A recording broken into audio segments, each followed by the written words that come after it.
Buenos días, mi nombre es Thais Tamara Aparecida Alves. Yo soy estudiante de la carrera de Medicina de la Universidad UPAL. Mi docente orientadora es la doctora Áviles, mi matrícula 29107. Hoy voy a hablar de un tema muy importante que sería la autoevaluación, lo que es la autoevaluación y mi propia autoevaluación.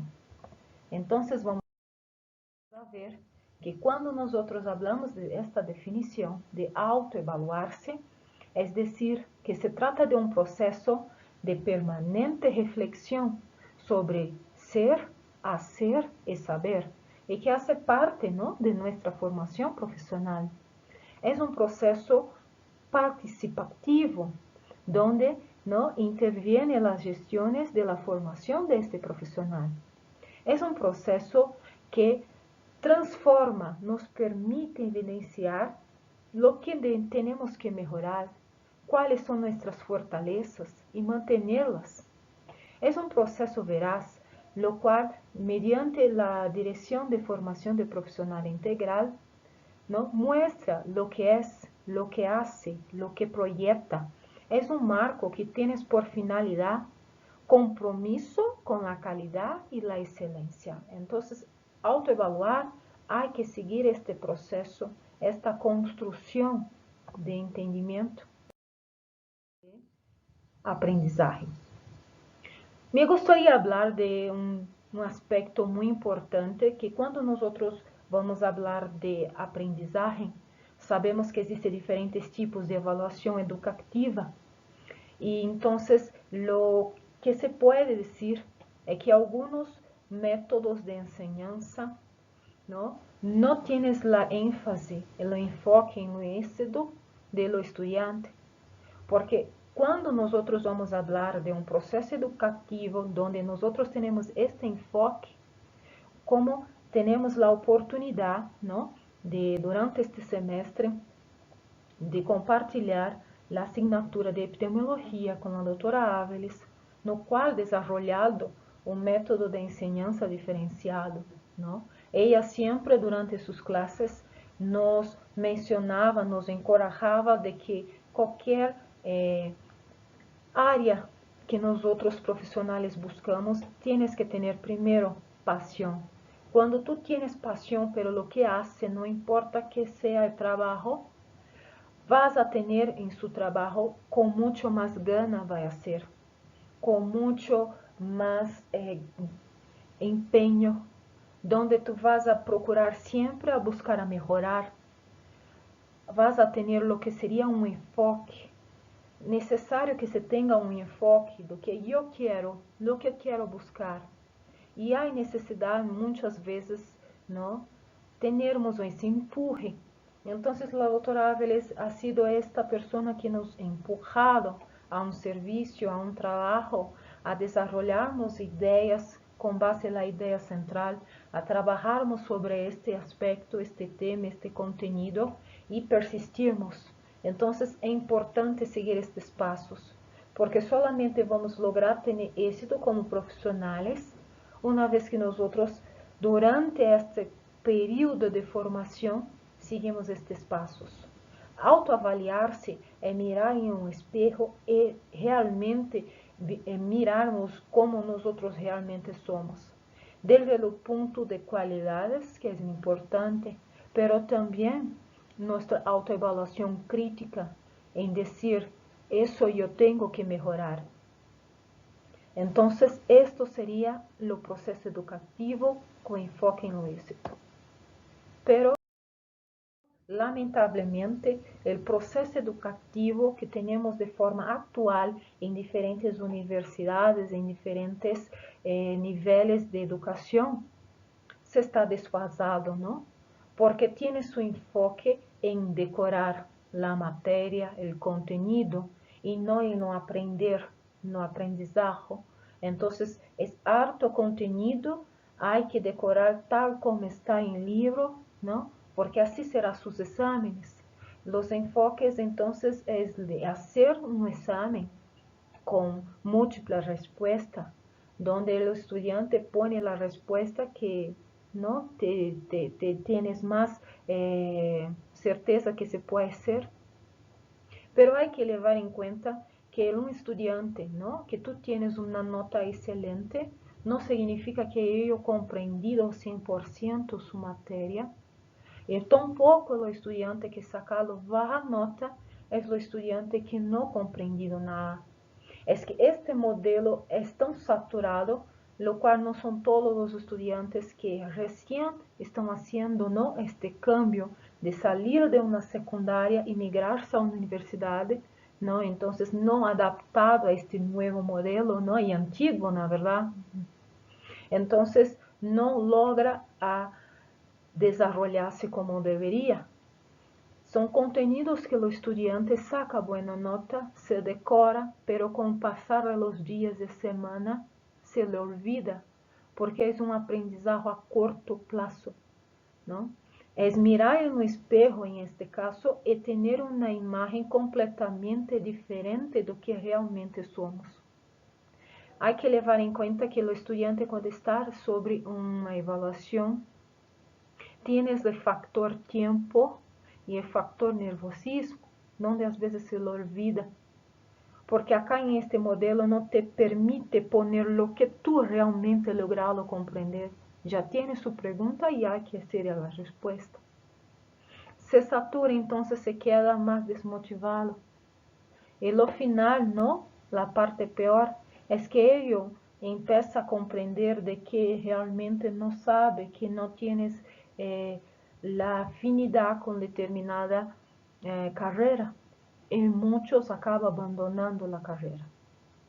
Este es el proceso educativo que nosotros tenemos de forma actual. Entonces, durante este semestre, voy a mostrar a frente los trabajos nosotros desenvolvemos, ¿no?, desarrollamos, ¿no?, y cuál sería el objetivo, ¿no?, de nuestro docente. Entonces, acá, durante el primer parcial, la segunda parcial y la final, nosotros avanzamos algunos contenidos. Y me gustaría ahora hacer mi defensa, hacer mi autoavaliación de que yo realmente he logrado comprender sobre lo que me he puesto, ¿no?, la docente. Entonces, acá, como se puede mirar, en la primera parcial, nosotros, ¿no?, empezamos la asignatura de epidemiología con un marco conceptual. Entonces, de ahí aplicamos lo que sería un resumen, ¿no?, sobre lo que nosotros comprendemos en clase. Y hoy puedo decir que es muy importante la rama da epidemiología, porque visa comprender la frecuencia, las enfermedades que ocurren en determinado espacio geográfico y qué impacto, ¿no?, estas enfermedades, estos cambios va a traer en nuestra salud, que es lo que nosotros vemos diariamente, ¿no?, en nuestro cotidiano, en nuestra familia. Lo segundo temario fue sobre los indicadores epidemiológicos. Bueno, los indicadores epidemiológicos desarrollamos lo que serían los mapas conceptuales, lo cual yo puedo decir el día de hoy que los indicadores epidemiológicos tienen una importancia muy grande, porque ellos nos proporcionan a identificar, a mensurar, a cuantificar el grado, la gravedad, el problema de determinadas enfermedades, ¿no?, de su incidencia, sus casos nuevos, sus prevalencias, ¿no?, de sus tasas también, que es más importante, de natalidad y de mortalidad, que son reflejos, ¿no?, de que nosotros tenemos, de cómo se está organizado nuestro sistema de salud pública, ¿no? Más mortalidad yo tengo, significa que está teniendo un déficit, ¿no?, en relación a los programas públicos de salud. En la tercera, hablamos de lo que serían las enfermedades transmisibles. Sabemos y vivimos, ¿no?, diferentes enfermedades que tienen esas características, ¿no?, de transmitirse. Pero hablar de transmisión, algo muy importante en lo cual me he quedado como experiencia, es que nosotros médicos tenemos que saber, y también la población, de qué manera este agente etiológico puede comportarse, ¿no?, en relación à transmissão desta enfermidade. Sabemos que o agente infeccioso pode ser uma bactéria, pode ser um vírus, pode ser um hongo, pode ser um parásito. E de que maneira se comportam, não? Então, o ciclo epidemiológico, na verdade, são eslabones. É a ruta no qual percorre este agente etiológico para transmitir-se sua enfermidade e nos contagiar. Então, sabemos que o primeiro eslabão é do próprio agente infeccioso. O segundo eslabão, vamos falar lo que seria reservório, que é o habitat natural onde se queda este agente para multiplicar-se, não? Para infectar-se posteriormente. Então, também temos em este mesmo eslabão a fuente, que já é um habitat temporário, onde é daí que ele vai a sair, não? E vamos a ver que o terceiro eslabão vai a falar do que é importante, a porta de salida, que é o sítio de onde este agente etiológico ele sale para infectar-se. Pero uma vez que hablamos de porta de salida, vai estar relacionado com vias como respiratória, como mucosa, como saliva, como digestiva, como transplacentária, não? Percutânea. Então, é desta forma que vai comportar-se o agente. Depois vamos a ver que temos o que seria o mecanismo de transmissão, que é o mais importante. De que forma esse microorganismo, não, transmite sua enfermidade. Esse mecanismo pode ser de forma direta, é decir, de persona a persona, ou também pode ser de forma indireta, quer dizer, tens um terceiro eslabão que chamamos intermediário, no qual ele utiliza para poder transmitir-se. Pode ser um fomite, pode ser um vetor, não? Então, isso é que levar em conta. Depois vamos a ter o que seria a porta de entrada, por onde vas a ingressar esse agente etiológico em mi organismo. Também pode ser respiratório, não? Pode ser digestivo, pode ser transplancentário, pode ser de diferentes formas. E por último, vamos falar, não? O último eslabão, que é o sexto, que é o huésped suscetível, não? Durante todo este semestre, nós desenvolvemos compreender de que maneira nós podemos interferir em estas etapas, em estas rutas, no qual o agente etiológico pode cursar, porque solamente compreendendo de que forma ele não representa esta enfermidade é que nós podemos então implementar medidas de controle, de prevenção, promoção e até mesmo reabilitação.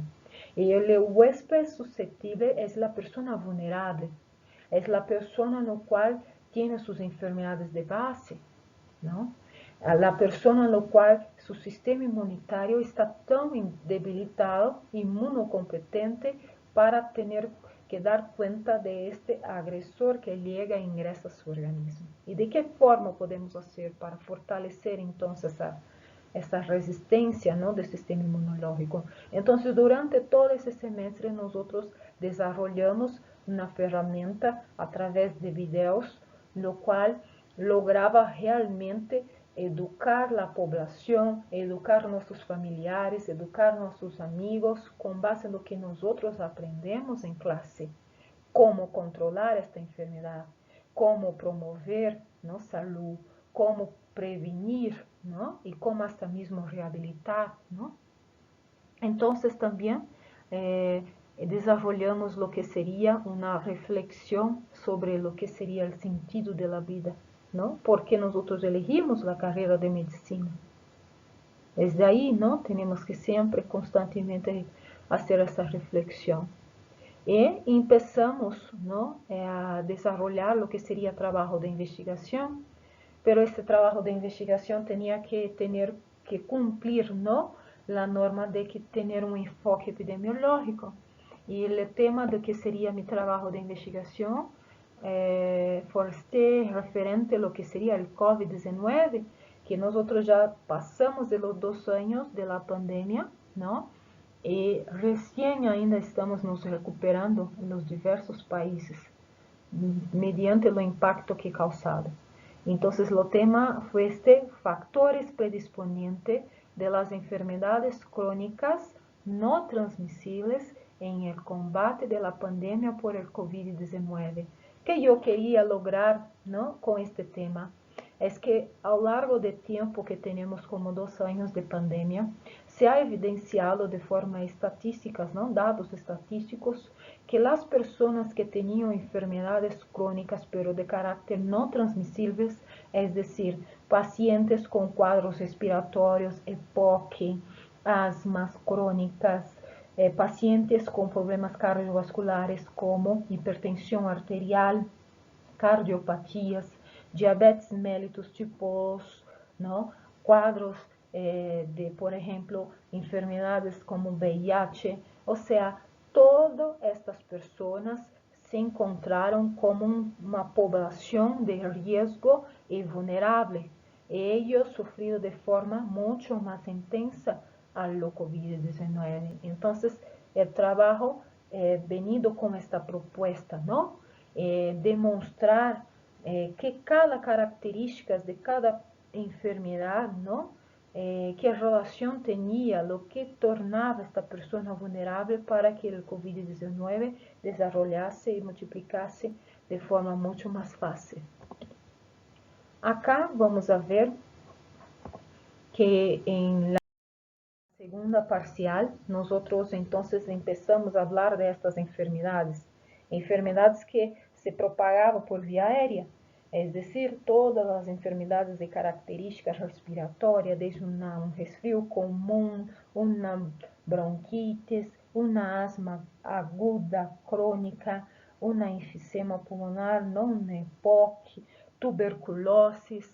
¿Por qué? Porque estos temas que la OCIENTE ha desarrollado con nosotros no fueron temas al azar, ¿no? Son temas de enfermedades que nosotros cursamos en diferentes países con alta tasa, ¿no?, de mortalidad, y que hasta los días de hoy es un gran desafío para la salud pública.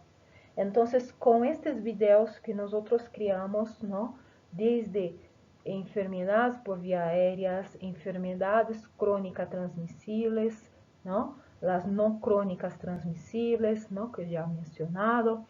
Entonces, todas estas enfermedades de carácter digestivo, que son las enfermedades diarreicas, tenía como particularidad, ¿no?, como tema de problemática de salud pública en diferentes países, donde nosotros en nuestra familia nos deparamos con estas enfermedades, até mesmo nosotros también sufrimos en algún momento de la vida estas enfermedades, ¿no?, como también la población. Entonces, el video consistía en nosotros hablarmos de forma simples, no de forma objetiva y clara sobre la enfermedad, pero con enfoque mucho más abundante en relación al control, la promoción, la prevención y rehabilitación.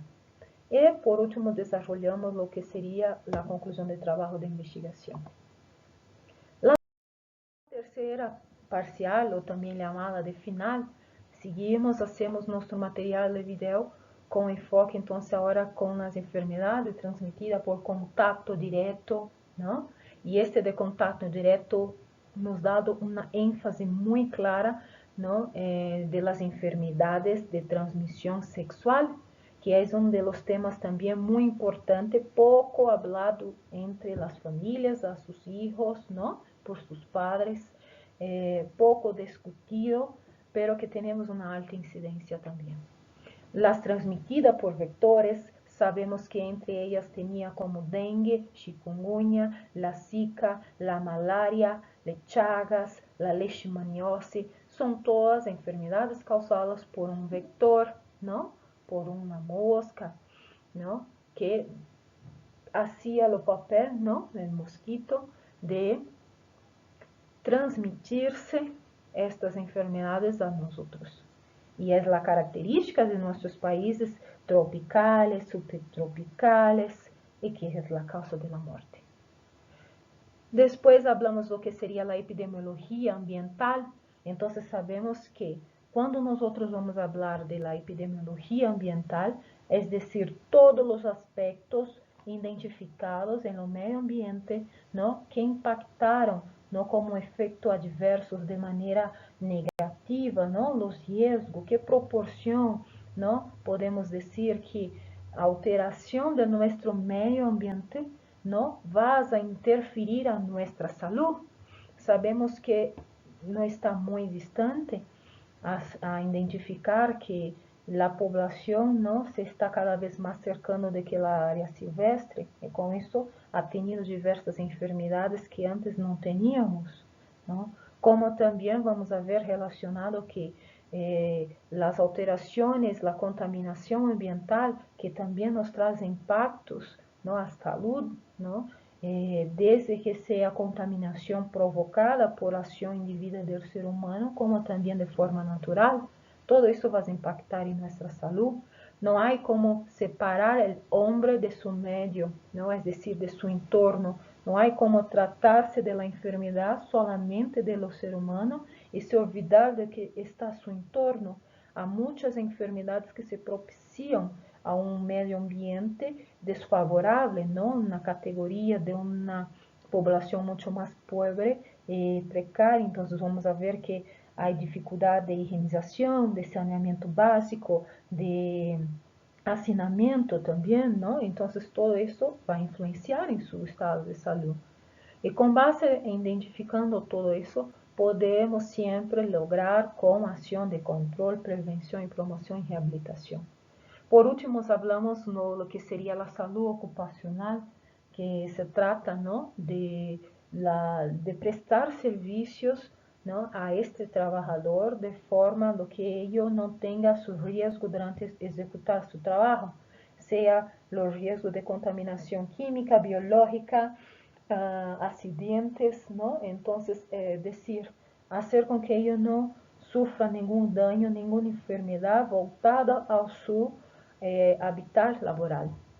¿No? Entonces, estos fueron los temas que nosotros desarrollamos y criamos nuestros videos educativos. Acá, como se puede mirar, son todos los links, lo cual yo he hecho en relación a esses temas de vectores, contacto directo, vía digestiva, enfermedades crónicas no transmisibles y por vía aérea. Entonces, para finalizar, yo como autoavaliación, yo considero mi nota como 20, porque lo que yo estoy hablando ahora no se está decorado, no se está en una hoja, es lo que yo realmente he logrado comprender. Y creo que con este contenido que tengo, al terminar, al concluir mi formación quanto médica, voy a llevar de conocimiento. Esses videos foram tão educativos que se pode ser utilizado como eu he utilizado para mis famílias, mis amigos e até mesmo ao paciente. Sabemos que a consulta entre médico e paciente é muito rápida, não mais que 15 minutos. E às vezes queremos explicar sobre a patologia, queremos explicar sobre o tratamento e não temos este tempo por la dinâmica de trabalho que temos.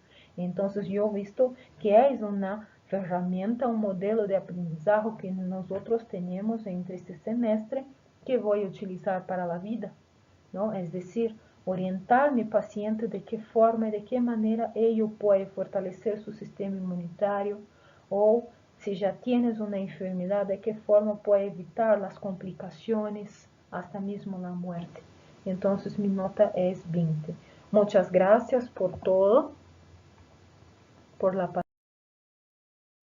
paciencia, e queria finalizar com uma frase que eu he buscado e me gustado.